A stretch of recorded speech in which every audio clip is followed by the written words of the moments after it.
Okay.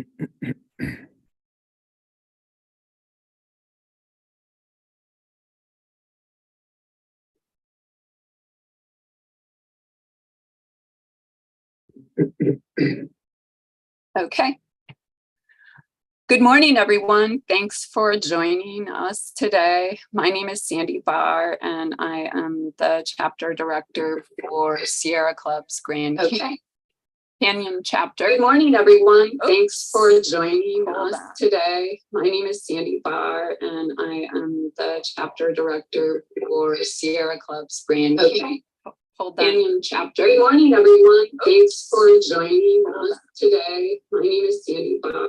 Sorry, I'm going to start again because that for some reason the YouTube pops up on my I assume you all could hear that, so let me stop again, and then I'll finish the YouTube, but then I will I'll mute it so it doesn't come on. So okay, let's try that again.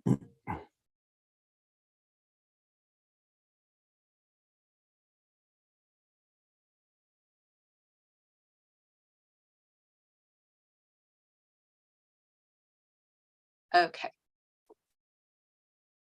Good morning, everyone. My name is Sandy Barr. I'm the chapter director for Sierra Club's Grand Canyon chapter. And I use she, her pronouns, and I'm very excited to be here this morning to celebrate the 1-year anniversary of the Inflation Reduction Act. We're here today to celebrate the significant clean energy and jobs benefits of the Inflation Reduction Act, which help us meet our climate goals, reducing emissions and water use, and putting us on a path for a sustainable future. And those benefits will reach the people most affected by climate change, including people of color and indigenous communities. Just yesterday, the administration announced $72.5 million in additional funding through President Biden's Investing in America agenda to help tribal communities electrify their homes. For people here in Arizona and across the country, as well as future generations, the Inflation Reduction Act was and is a big win. It brings us unprecedented climate and clean energy investments in our state, and those investments are supported by nearly 8 in 10 Arizona residents. Arizona is uniquely positioned to seize on all of the growth opportunities of a transition to a clean energy economy, and we've already begun to do so. Today, our speakers will talk more about that and how these investments will cut climate pollution and accelerate the growth of clean energy, protecting our air, reducing water use, protecting our climate, our health, and our communities, while creating important jobs and economic opportunities. Our speakers today are Bill Ruiz. He is the Southwest Regional Council of Carpenters Special Representative. That's for Arizona Local 1912. We also have Mike Corso with McCarthy Building Companies, their Renewable Energy and Storage Group, and Yara Marin, who is the Western Regional Director for Vote Solar. Our first speaker today is Bill Ruiz with the Carpenters. Bill, take it away. Well, thank you, Sandy. And it's an honor to be here with everybody to highlight the 1-year anniversary of the infrastructure or the Inflation Reduction Act. So I'd like to highlight for our members, to the audience there, what this type of legislation has done with the administration and the elected officials from both sides of the aisle working in an agreement that's going to benefit the working men and women of our union. We have over 4,800 union carpenters in Arizona, and many are working on projects such as solar that will be funded with money from the Inflation Reduction Act that was passed a year ago. The United Brotherhood of Carpenters has partnered with our contractors to implement training, site-specific with solar and battery developments, and are poised to train a new generation of carpenters with leading-edge building practices and safety training. And those two combined will allow for rapid expansion of projects done on time, profiting our contractors and stakeholders. We believe in clean energy development, responsible job creation, and multi-generational opportunity to employ union carpenters on projects such as these. Local 1912 has approximately 10% of our members actively employed in solar, battery storage, and substations on multiple projects throughout Arizona. These are bringing high-wage jobs with benefits to our members. The passage of the Inflation Reduction Act will secure middle-class jobs for our carpenters, wages that they can support their families, save for college, or buy that first home. They are jobs that provide health care benefits to raise a healthy family and not rely on safety nets with the state or the local budgets. The jobs created by the Inflation Reduction Act bring work closer to home, and our carpenters don't have to travel but can work and live in their respective communities. And most of all, these jobs such as solar and battery, the facilities will allow for the gradual transition of carbon-based sources to renewable sources of energy, which leads to improved air quality. We thank our partners at McCarthy for being leaders in solar development and the opportunities these projects provide to union carpenters. Our brotherhood is 142 years strong. And as you can see, the building model hasn't changed that much, but adaptation to a growing population, technology, and practical, responsible investments in renewable energies will employ union carpenters for years to come. This is the 21st century America with a new generation of union carpenters building clean. Thank you. And I'll turn it over to Mike Corso from McCarthy. Thanks, Bill. And Sandy, thanks so much for hosting today. This is a really exciting time. And I think it would be appropriate to kind of go through a few things associated with our effort with utility scale solar. And as I think, as we all know, the utility scale solar industry has been making really good progress prior to the passage of the IRA, although we've seen some bumps in the road with some tariffs, et cetera.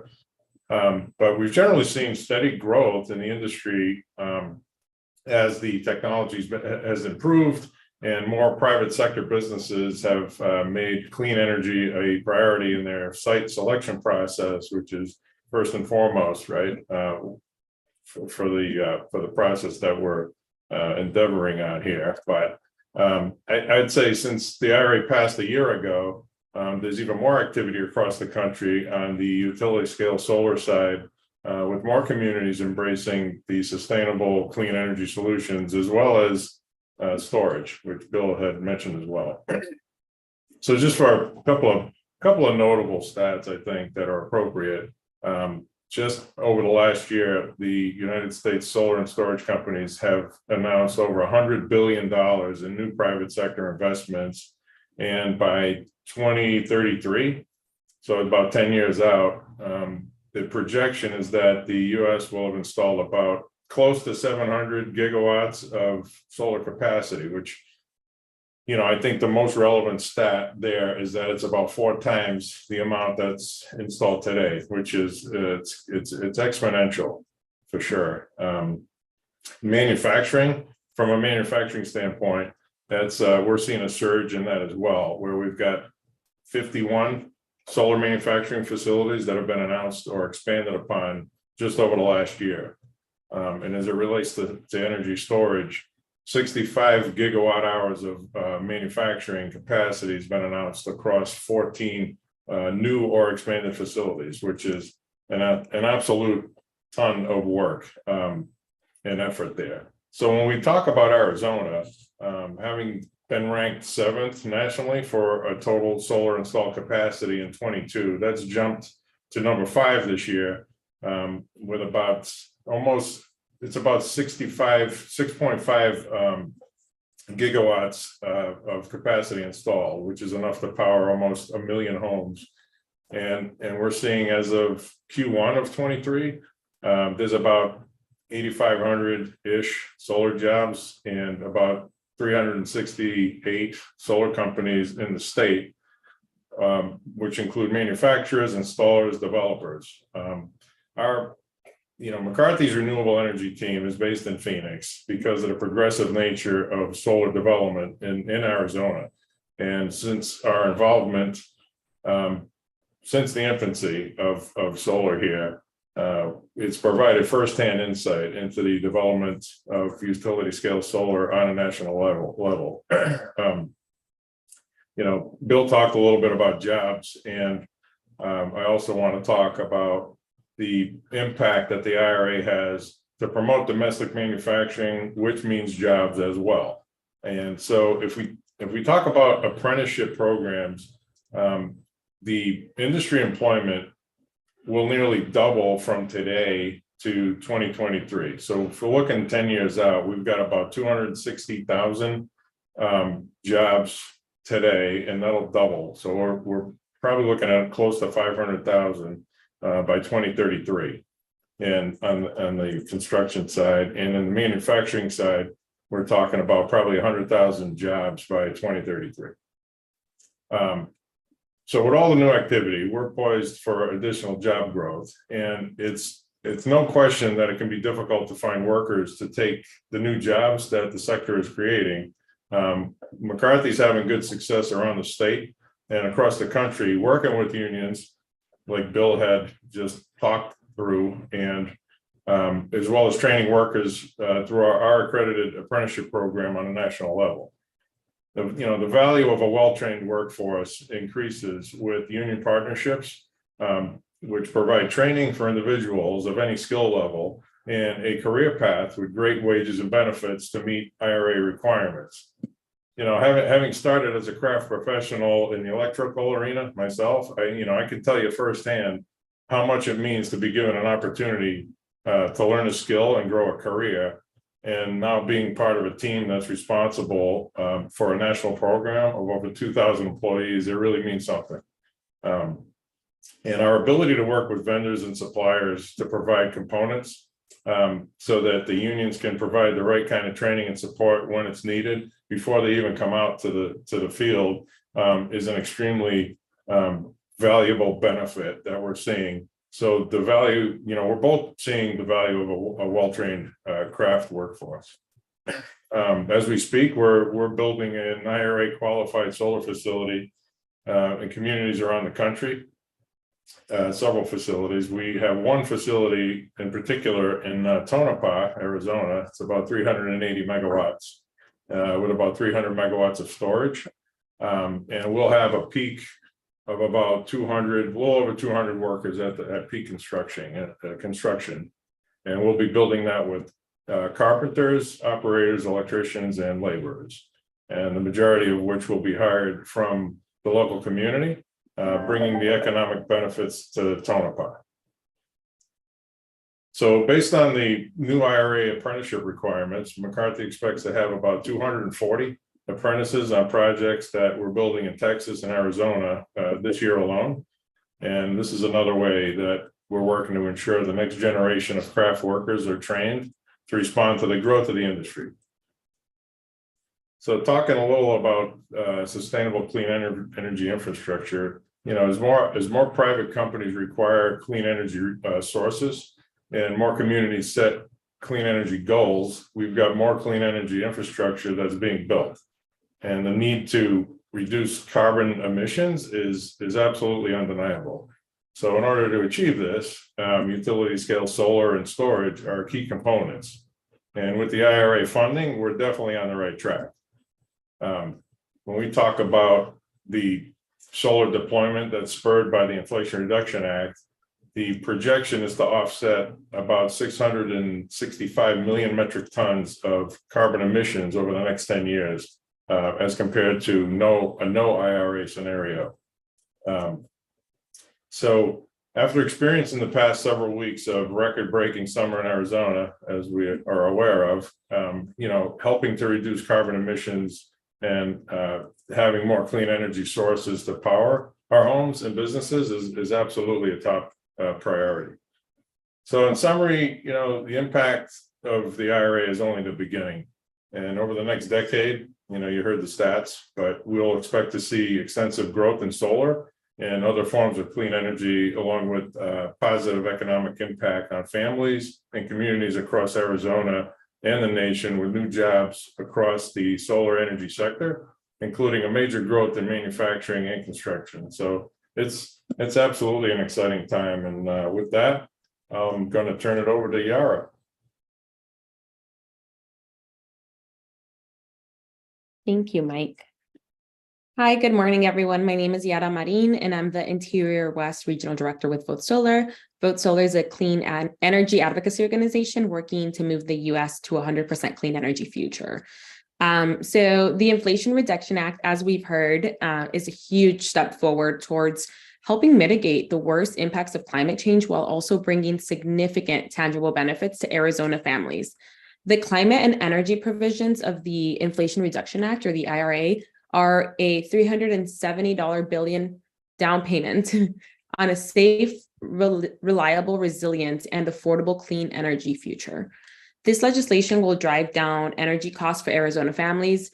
It's making it easier for families to install solar, to buy electrical vehicles, and to make their homes safer by making energy efficiency improvements more accessible to Arizona communities.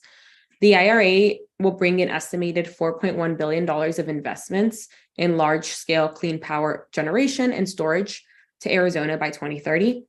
It also includes $30 billion in tax credits to accelerate domestic production of solar panel, wind turbines, batteries, and critical minerals processing, and $10 billion investment tax credit to build new manufacturing facilities for clean technology such as electric vehicles, wind turbines, and solar panels.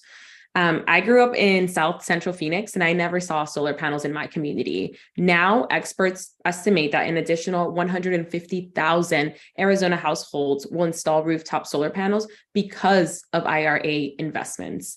These numbers make me hopeful. We are already seeing the benefits right here in our home state.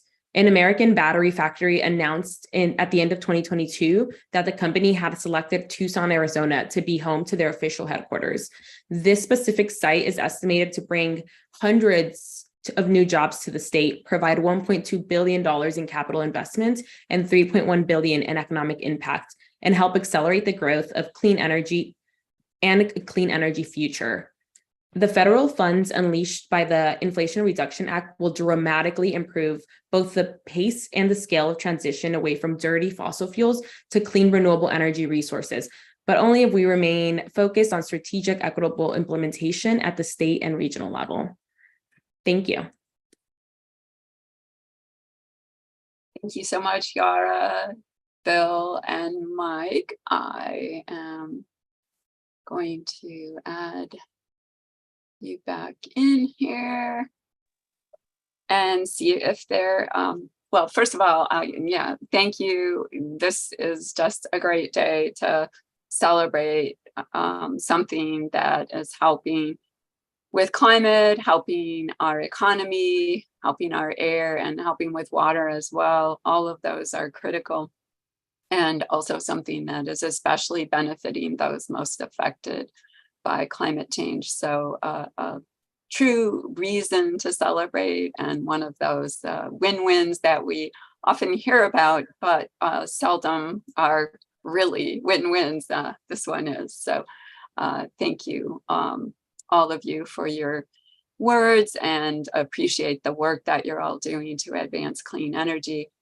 I just wanted to check now and see if there were any questions. The panelists are also available for interviews. We can connect you with them directly or their contacts.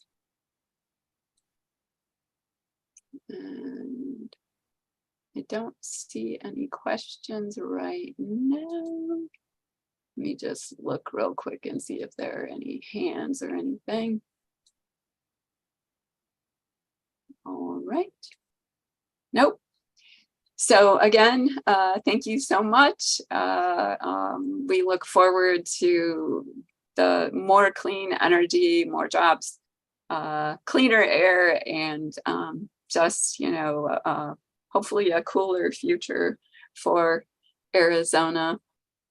The Inflation Reduction Act isn't all we need to do, but it certainly is the biggest thing that we've done to date and such a critical piece of the puzzle for addressing climate change. So thank you all so much, and we'll see you out there advocating and building clean energy.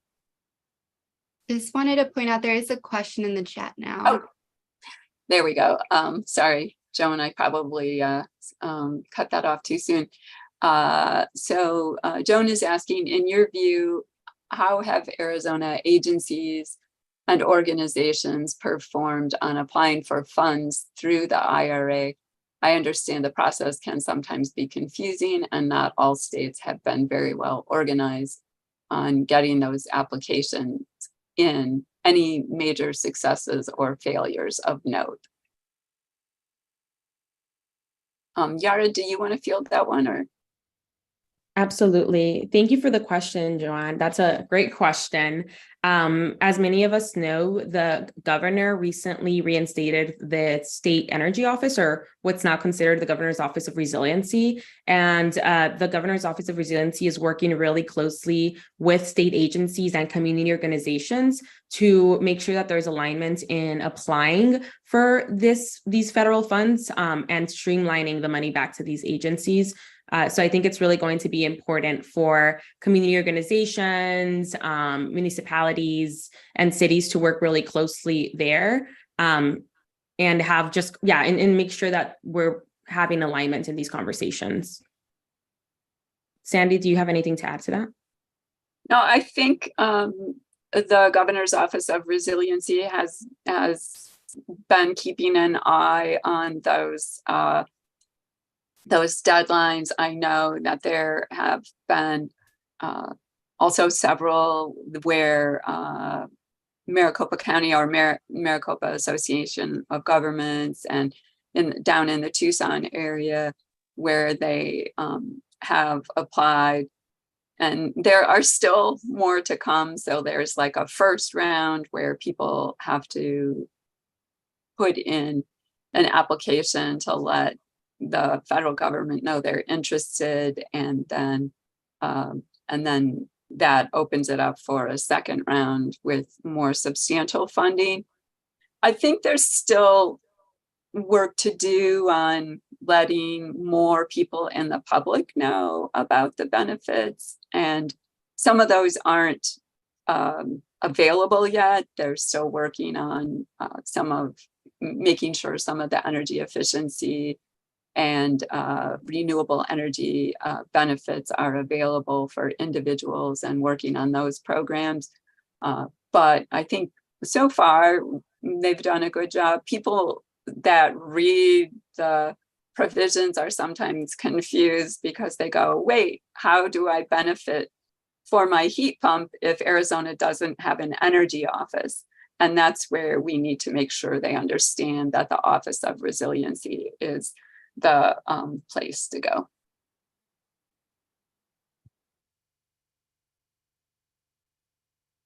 All right. Any other questions or follow-up?